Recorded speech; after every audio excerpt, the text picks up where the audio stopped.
We finally see Captain Chaku's face, and he's Neville from iCarly?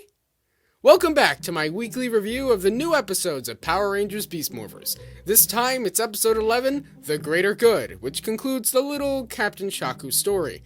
Don't forget to subscribe for daily uploads, and let's get into it. So right off the bat, we get some more stuff focusing on Captain Chaku, including seeing this little shop of horrors plant thing, which is where Ben and Betty get their humor from in this episode. By the way, in this episode and the last, their humor has been pretty much completely inoffensive, but also not very good, which is why I haven't been talking about it. Anyway, we learn that Captain Chaku is a human cyborg with a daughter. It's nice that his character is given more depth in this episode, but it's kind of weird that in the last episode there's this big confusion between him and the Rangers because he couldn't speak English and he needed whatever that device was in order to charge up and presumably correct his translator, which made sense when he was a robot, but it turns out he and his family speak English. I can buy that maybe his helmet was scrambling his words into another language, but why he didn't just take his helmet off, I don't know. But again, I really like that he's human now. It does kind of make sense considering that when I was watching the last episode, I was wondering why Chaku just sounded like some dude and not like a robot. His arc throughout this episode is really sweet and easily makes this episode a highlight for the season for me. I especially really like the interactions between Chaku and Nate, where Nate talks about his parents. Without spoiling anything, this does pay off in a later episode, so that's nice. But at the end, I think it's a bit of a cop-out that Chaku becomes a human. I think it would have been nicer if maybe Chaku came home and his daughter accepted him anyway. It kind of reminds me of how everybody cites The Ugly Duckling as a story about being yourself even when you're different, even though that story ends with the titular duckling becoming liked by changing himself and fitting in. Even though I've seen the rest of the season, I don't think it takes a genius to figure out that this was just set up for the Rangers trying to turn Steel human as well. But let's go back to the bright side of this episode because there are plenty more things to talk about.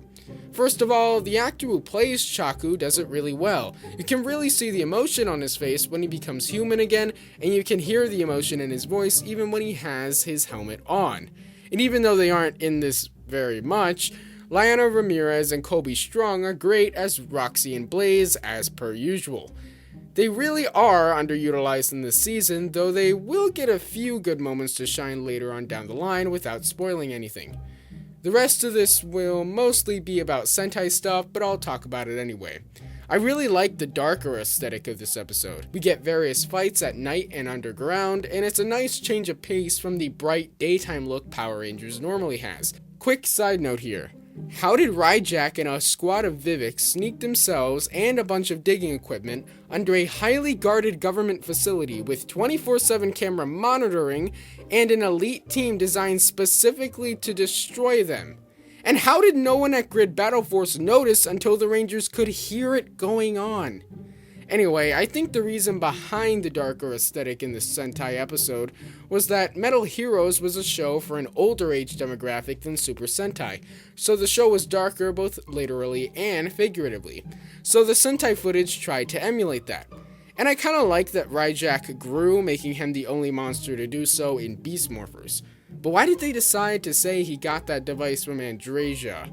It's nice that they decided to throw in some continuity, but Andrasia was a poor mining planet no more advanced than ours. Are they implying that the Armada left it there? But didn't they already have Zombats and maybe also the Maximizer? I guess you could headcanon that maybe that was an earlier idea of Levira's that was abandoned on Andrasia, but that still doesn't fully explain it. Why didn't they just say the Onyx Tavern, or the M51 Galaxy, or one of the 30 other planets that would have made sense? Also, why are the Rangers so surprised at Ryjack growing? This is the main continuity, and while Ryjack is the first growing monsters the Beast Morpher Rangers have had to face, Beast Morphers is an outlier in not having monsters grow.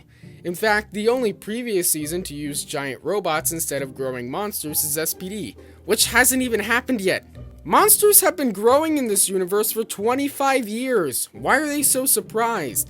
Does this season want to be a legacy season or standalone? Pick one.